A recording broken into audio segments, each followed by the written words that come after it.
I'm Jeff Mack, a commercial real estate broker with Newmark Grubb Knight Frank, and I'm pleased to welcome Fran Griesing. Fran is the founder of a Philadelphia law firm called Griesing Law. Welcome, Fran. Jeff, thanks for inviting me to speak with you today. We're involved, besides the law, in some other different kinds of business activities, and based on our success as a law firm, we started to find that so many people who wanted to start businesses or grow businesses were coming to us for advice, particularly women and minorities, and they wanted advice about how we grew from 7 clients to 300 clients, how we grew from a small team to a mid-sized team, and the like. And so we launched, in a soft launch kind of way, this consulting business that's separate from the law firm, which a few of us are involved in. Jessica and I founded it, and my daughter Emily is principally running it.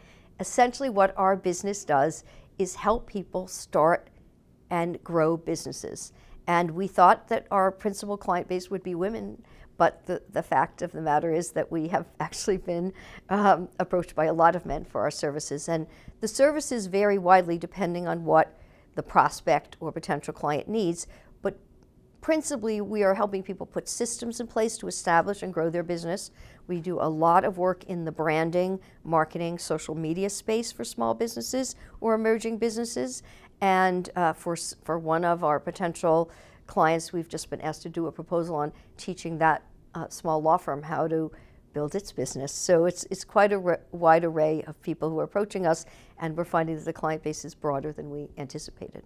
My interest in becoming a lawyer and being an advocate probably started when I could speak. And what I mean by that is I have an interesting background that most people don't know about, even if they think they know me, which is I'm the child of 2 immigrants. And my mother came to the United States when she was 3 years old from eastern part of Poland near Russia, from a place called Białystok, which is where bialys were, I believe, invented, if you know what a bialy is. It's kind of a flat, skinny bagel in simplest terms.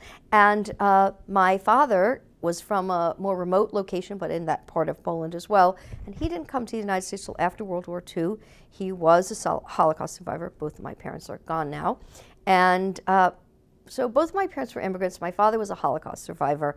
And growing up in a home with that kind of situation, my parents weren't particularly educated. Neither one of them went to college. In fact, my father had an 8th grade education.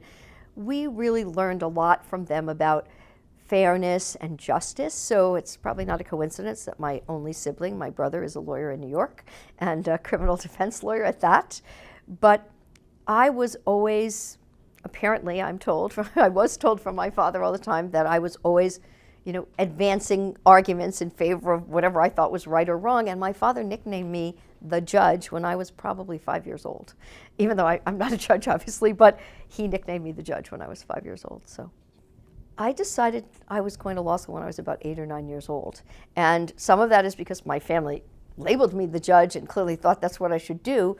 But the other thing is because my parents didn't have opportunities, because they were immigrant Jews from Eastern Europe with limited opportunity and often great hardship, they had this very narrow view about what their children should do, and it was a pretty short list. And lawyer and doctor were at the top of it, and I do not have much of a taste for blood, so nor did my brother, so we both ended up going to law school. And I remember knowing at a very young age that that was what was expected, and that sort of suited my nature because I like to write and speak. So off I went eventually. My father only passed away last summer, so when my father passed away, I'd been a lawyer for 34 years, and my firm had been in business over 5 years. So my father was fully aware of what I was doing. My mother passed away before I started my firm, but my father understood what I was doing, and amazingly, for someone who had an 8th grade education, my father understood my business perhaps better than anyone did or does. And what I mean by that is, if I would go see him on a Sunday and he'd be watching the Phillies, he loved to watch baseball, he would turn the game down or make the volume lower, and he would start asking me questions about, so how's the business going, and how's Jessica, and what's going on with her daughter, and did you meet with any new clients this week? And one of the things that really kind of exemplified how much he understood what I was doing and appreciated what I was doing, valued what I was doing, is that a few weeks before my father passed away, I had an opportunity to participate in an elite program very similar to Goldman Sachs program that's run by CVS, where they pick about 10 people from around the country and women-owned firms and bring you to Rhode Island, which is where CVS is located, to help you build your business if you're a diverse-owned business.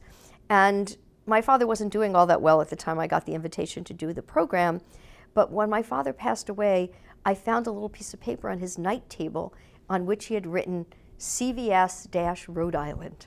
And he had written it down because I had told him on the phone that I was going to Rhode Island for CVS. So yes, he fully appreciated what I was accomplishing, and he was very proud of it.